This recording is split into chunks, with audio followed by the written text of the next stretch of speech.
Hello.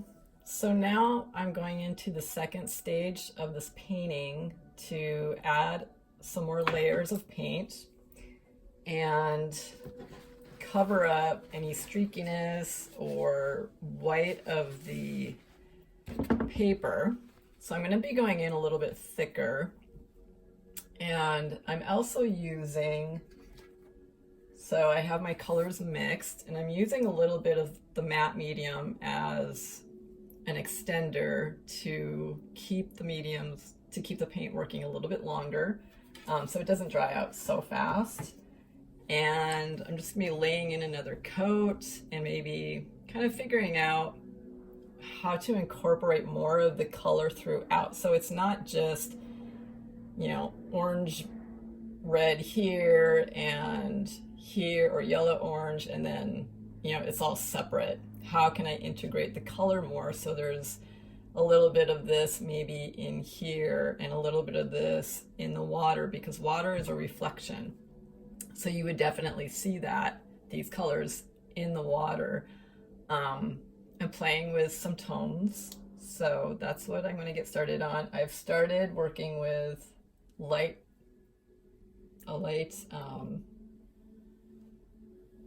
halo around my hills to kind of bring it up a little bit lighter. And if I use the medium, it extends the drying time, so it's not like putting paint on here and then it dries immediately, and it just helps it flow better so that I can go up and I can actually almost just lightly dry brush and let it kind of blend into the background a little bit. And I did it more over here, so it's a little bit loose. So at this point I might let some of my strokes show, and it doesn't have to be completely smooth. As I blend my colors, I have these colors, I would just mix it right on my palette if I want to go up into another color.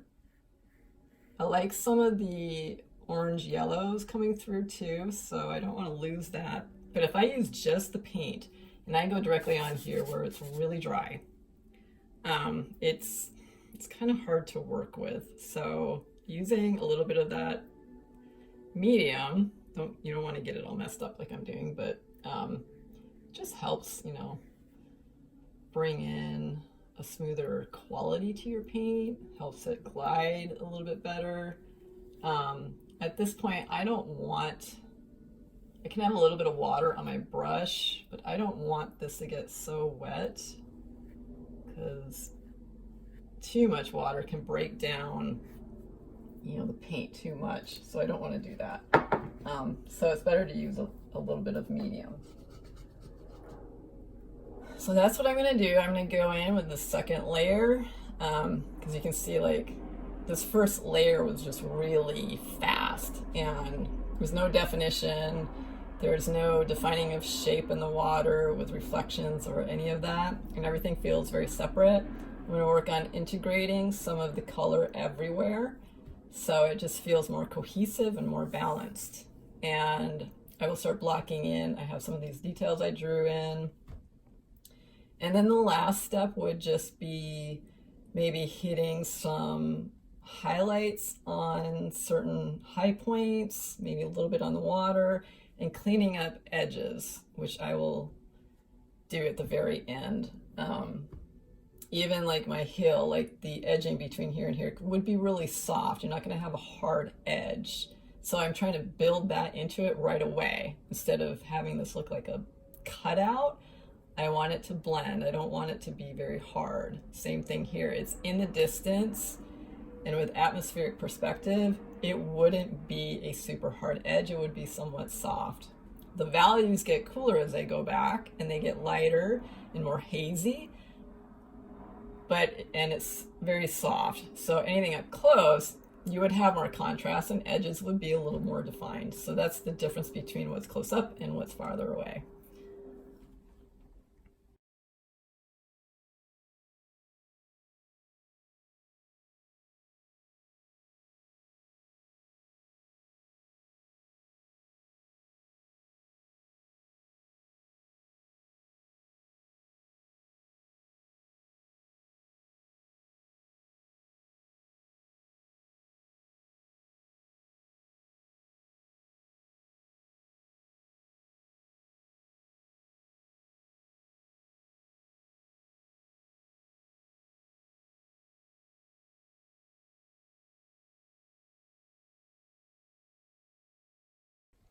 Okay, so I just worked on that second layer and tried to integrate some of the color more uniform throughout the piece so it doesn't feel so chopped up. It feels more natural, where you would have the sky color reflecting into the water, warms and cools throughout, and cooling down the hills, pushing them back and letting this come forward more, and starting to play with the reflections in the water. As water, you know, it would move a little bit, and playing with light and shadow somewhat, and also starting to hit the hills with some light. So, and I really kept them soft at the edges by just using a little bit of the background color and the color of the hill, and softening the edge with a smaller brush all the way through. And also working wet into wet with just the paint and a couple variations, a couple of different values.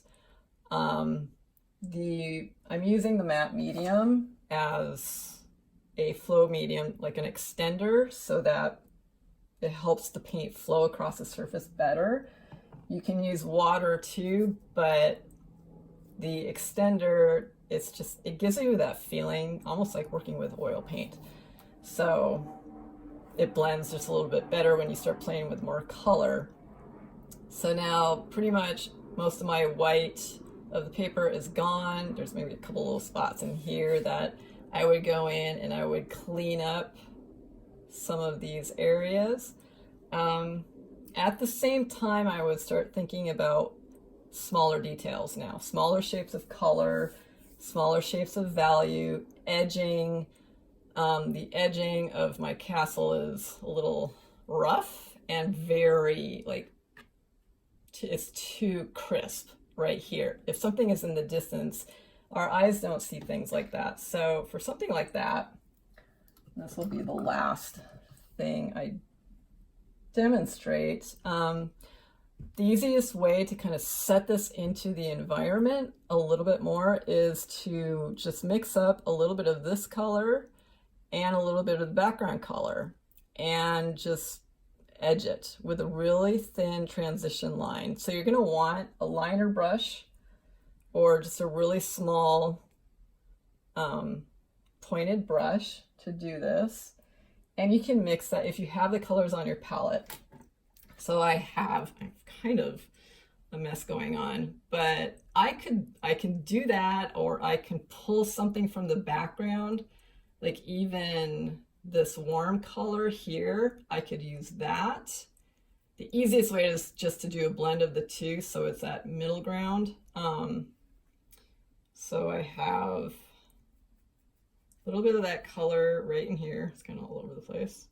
And then maybe throw in some of this blue and just mix that. You don't need a lot. So it's going to be a little bit darker than this, lighter than that. So somewhere in between. This is just a good way to, and then I'm going to use my flow medium, which is right here, put some of that right into the paint, which is what I've been doing when I start blocking in that second layer. I'm either making sure my brush is at least damp, not dry, or I'm putting some of this medium right into the paint, and it just gives it this really nice consistency. And then I'm going to use another brush. You might want to make sure like things are dry so you don't smudge anything, but I'm going to use this to balance my hand. I don't want a lot of excess paint on there either, just a little bit, because we don't need globs of paint everywhere. And I'm just going to start cleaning up some edges.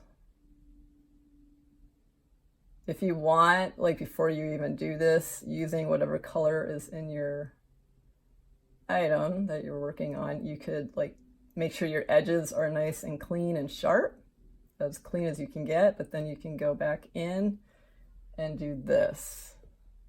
You're still going to want a clean edge, but I would just work up to the edge. So I'm going to get a clean edge, and some of it might come into this area, which is perfectly fine because it doesn't need to look like an outline. You can just just to slightly soften that edge just a little bit. If you can manage to do it, if you're working one area into another as you block that color in, if you can go in right away before it dries and create a nice soft edge, better yet. But sometimes we need to go back in and kind of just clean up our edges, integrate them into the background a little bit. And it's, you know, it takes a steady hand. That's why I'm using this brush, because if some spots are really, you know, it can be lost and found line. It doesn't have to like be cookie cutter looking all the way down. So kind of like that.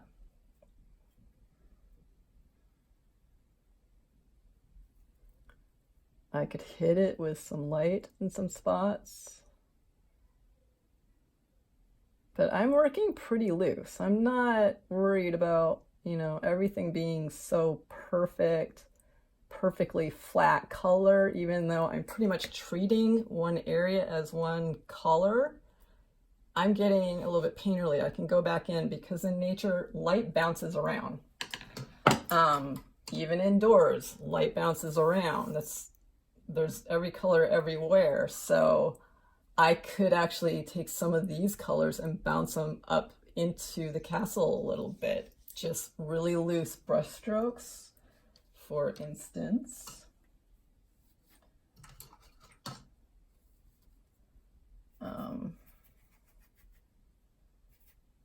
You know, if you take like a blend between the two colors, you know, somewhere in between, back in, if this is like the shadow area, I could be bouncing like some reflection of the hill up into it and just let it go in. So I just bounce this around, maybe a little bit, you know, throw some of that color in there. For my corner,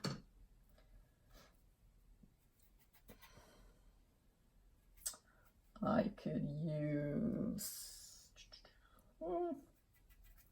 some of that orange. I can let some of that show through, and then I can maybe define some edges with other light. I could hit it with a little bit of a highlight.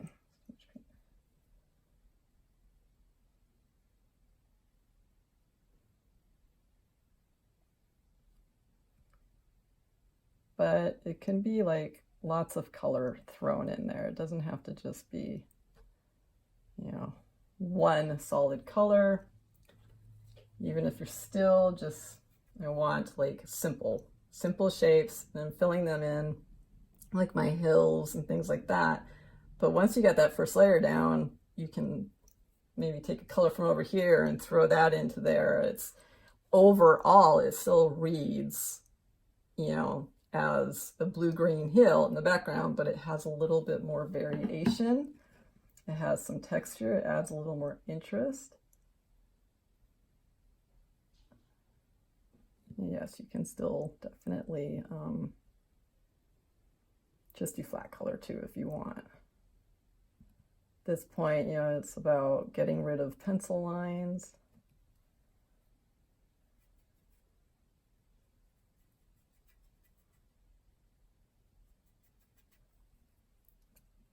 Because we don't want pencil lines.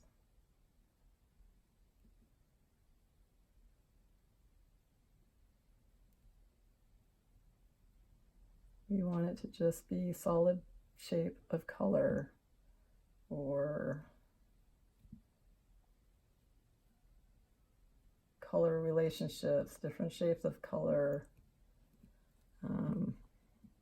This is actually pretty good, and I'm going to leave that for the most part. The reflection wouldn't be as clear as here because there's water moving through it. I could hit the hills. I started to go in with a little bit of light. You can go in with some thicker paint. And in nature, you know, there's all kinds of stuff going on, so you can be really loose with it. I could soften an edge. It's easier to do if the paint is really wet, using the medium or using a little bit of water. You don't want to go into it dry. Another thing you don't want to do is use too little amount of paint. Like, you want to mix up enough so that you can really get it on there.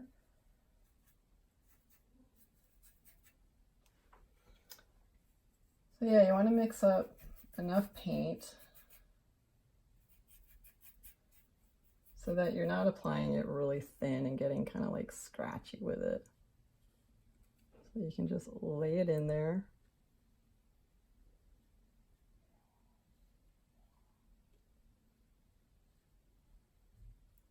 A lot of times when you're starting to work with acrylic, it's just so much easier to work with more paint. A lot of this, we'll start out with too small amount of paint, and it's not going to do you any favors. You're going to have scratchy looking work. It's going to be very thin looking. You don't want that. You don't need to mix up a ton of paint, but enough so that you can at least get like a decent brush stroke.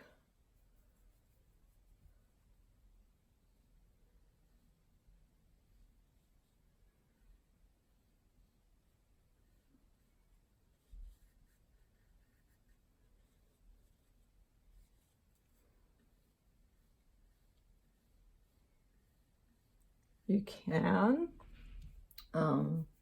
The opposite of that is just having very little on your brush and dry brushing a little bit. You don't want to do that too much though, because it can get really strange looking.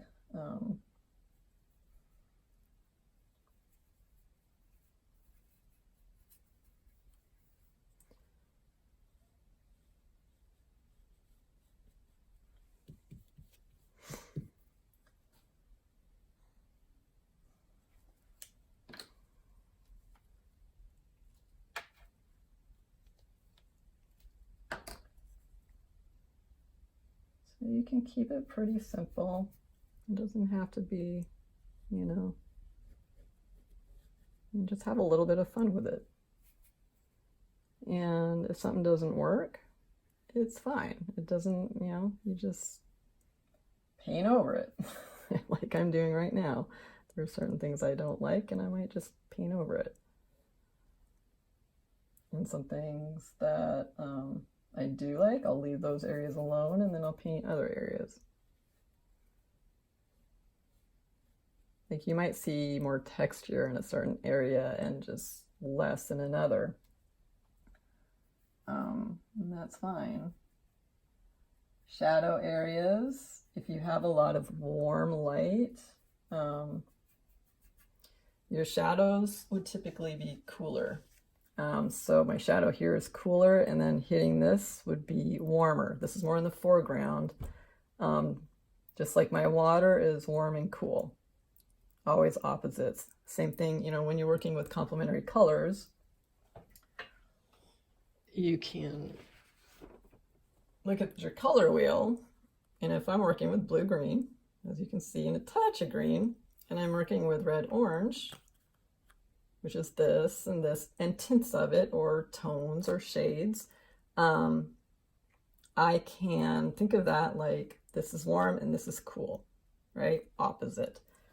Light and shadow, if my light is really warm, then my shadows are going to be really cool. So things that are away from the light source would be cooler, and where it's hit by the light would be warmer. This side is hit by more light, it's a little bit warmer. This is a little bit cooler. It doesn't have to be, a big shift, but what else did I want to say?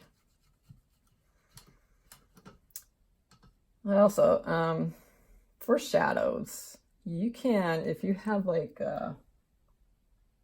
see, I have a really nice light orange, and I want to tone that down and create a shadow within it. I could add a little bit of violet. or like a little bit, actually a little bit of blue, because that's the complement. So I would add a little bit of blue to tone it down, and it would push it into a little bit of a shadow. It would be very subtle. If you're working with yellows, push a little bit of violet into it. It tones the yellow down and creates like a subtle shadow. So that's another thing that you can play with, but that's, you know, getting beyond what we're talking about here. So this is just, you know, keeping it complementary colors and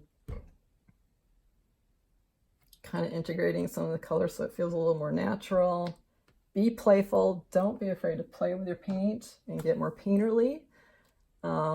You can do blends. You can have some wet blends and nice gradients, and you can have some areas of just solid shape with one color for each shape, and also a little bit of more painterly, you know, textural areas. So it can have a little bit of everything. Just have fun with it. And like I said, you know, if you do something, you don't like it, you can always paint over it. I could keep painting over this because it's not really thick or anything like that. And it's very forgiving. You just go right over it. And the more layers you do, you know, you don't want to overwork it and turn colors into what we call mud, where you mix too many colors and it gets that brownish kind of dull look to it. You want to keep your colors fresh, but don't be afraid to kind of, I want this color a little bit over here. I want to pull this a little bit over here, moving across your piece. And keep it, the looser you are with your work, and the more you do that and the more you play, the better you're going to get. And it takes time. You know, if it's your very first painting, it's not going to be obviously your best work, and you may not like it right away, but stick with it because it does take a lot of practice. And these are just some tips, you know, to kind of get you started, things to look out for. When we're dealing with nature, we're almost always dealing with complementary colors or split complements, so going across the color wheel. And limit your palette. Don't use every color that you can find in the store. Stick to your primary colors and maybe a few additional ones. Like I have my primary colors of yellow, blue, and red, but I also have this nice light turquoise. I have my, what is this? I can't read it, but it's a darker green, verde, which, you know, is working great with my oranges. I might have a alizarin crimson or a magenta added in for cooler reds. Maybe a cyan for warmer blues, but that's it. I'm not going to go too much beyond that. And your black and white for different toning capabilities. So that's it. And that's all I'm going to do. I'm not going to do the windows and all that. That's little tiny detail work. You just go in with a small brush.